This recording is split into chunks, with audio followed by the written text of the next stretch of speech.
सृष्टि बचपन से ही दिखने में सुंदर नहीं थी, लेकिन अमीर बाप की बेटी सृष्टि पर उसकी माँ जान छिड़कती। मेरी बेटी कितनी प्यारी है, भगवान सबको सृष्टि जैसी बेटी दे। सृष्टि धीरे धीरे बड़ी होती है। एक दिन सृष्टि की सहेली कहती है, तू दिखने में कितनी अजीब सी है, लेकिन मैं जानती हूँ हम सब में सबसे अच्छी शादी तो तेरी ही होगी। तेरे पापा अमीर जो है। और बता नहीं सकते यार, दहेज तो हर कोई देता है, ये क्या ज्यादा ले जाएगी अपने पति के लिए? अरे बड़े शहर में कोठी है इसके पापा की। अरे पापा की है ना, कौन सी इसकी है?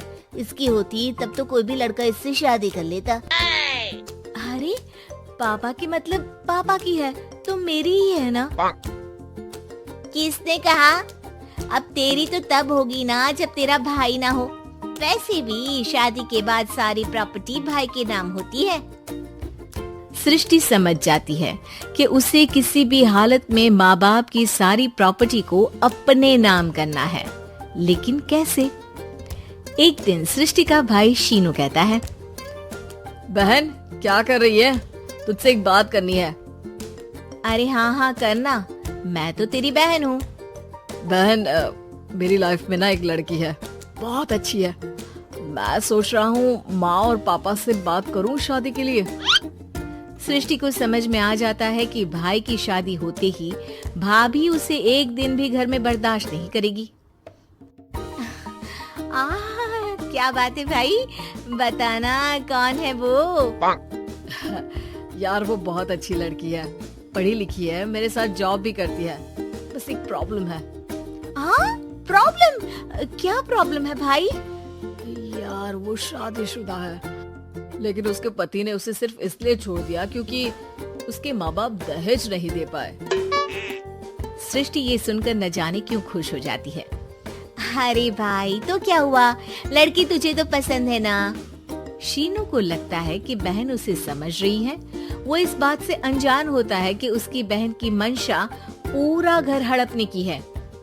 सृष्टि अपनी माँ से कहती है, मम्मी मुझे तो बहुत चिंता है। पता है शीनू क्या कर रहा है? अरे क्या कर रहा है, वो तो काम पर जाता है और वापस घर आता है। नहीं ना माँ, वो यही तो नहीं कर रहा, बाकी सब कर रहा है। आपको पता है उससे प्यार है, और वो भी एक शादीशुदा लड़की से। ये क्या हो गया? मैं सोसाइटी में क्या मुंह दिखाऊंगी? अरे तेरे पापा तो यही कहेंगे कि मैंने ही उसे बिगाड़ दिया है। माँ देखो, मेरी बात मानो, पापा पर भी विश्वास करने की जरूरत नहीं है। अब आप ही बताओ, पापा इतनी देर घर के बाहर रहते हैं क्यों? बोलो। अरे बेटा वो तो नौकरी करते हैं ना। तू बहुत भोली है माँ।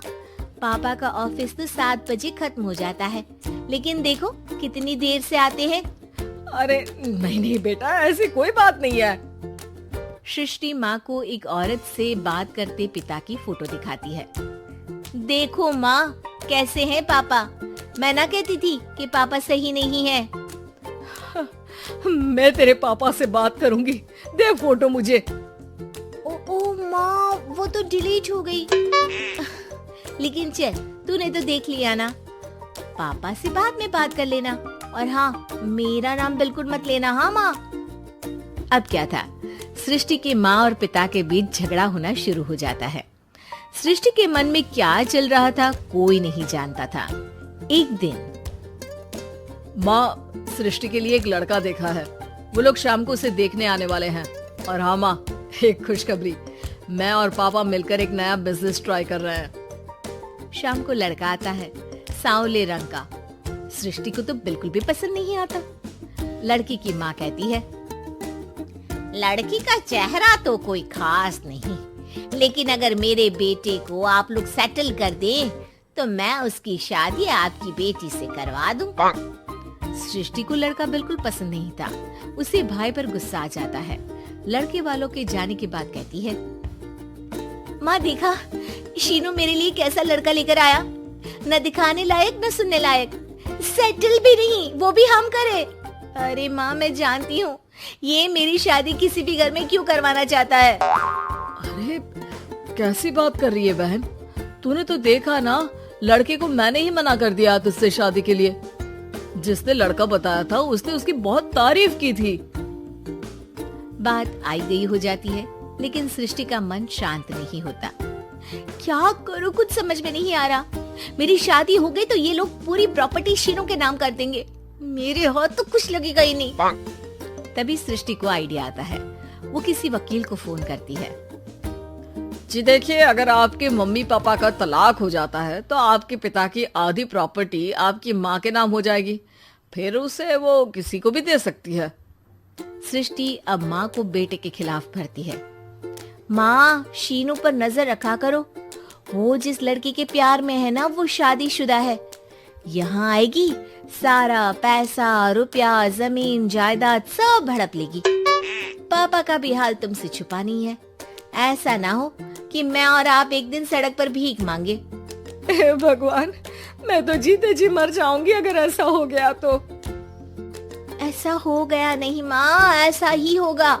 अभी समय है, आगे का सोच लो। मैं तो कहती हूँ पापा से आधी प्रॉपर्टी लेकर अलग हो जाओ। पापा की आधी प्रॉपर्टी भी हम लोगों को अगर मिल जाती है ना तो अगले 7 जन्म सफल समझो।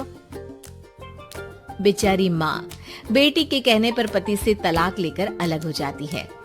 सृष्टि अब पैसों से गाड़ी और अपने दूसरे महंगे शौक पूरे करने लगी। उसके दोस्त भी उसके पैसे इस्तेमाल करते। सृष्टि, कल तुम कहाँ थी? मैं सारा दिन घर पर अकेली थी। तो मैं क्या करूं? मैंने ठेका तो नहीं लिया है ना तुम्हें संभालने का। माँ को सृष्टि से ये उम्मीद नहीं थी। वो बैठकर रोने लगती है। वहीं उसका पति यानी कि सृष्टि के पिता आ जाते हैं। मैं जानता था कि तुम्हारा यही हाल होगा, तो आपने मुझे रोका क्यों नहीं? मैं रोकता तो तुम रुकती क्या? सृष्टि के कहने पर तुमने मुझ पर अपने बेटे पर शक किया, लेकिन तुम ये भूल गई कि कैसे हम दोनों ने मिलकर जीवन में इतना सब खड़ा किया। माँ पति के गले लग जाती है। मुझे माफ कर दीजिए, मैंने आपकी कमाई का एक बड़ा हिस्सा गवा दिया। कोई बात नहीं, तुम साथ हो तो मैं ऐसी 7 प्रॉपर्टी खड़ी कर दूंगा। तभी वहाँ सृष्टि आ जाती है रोते हुए। माँ, मयंक ने मुझे छोड़ दिया। वो बोल रहा था जब तक मेरे पास पैसे थे तब तक ही वो मेरे साथ था। पापा, माँ, मुझे माफ कर दीजिए।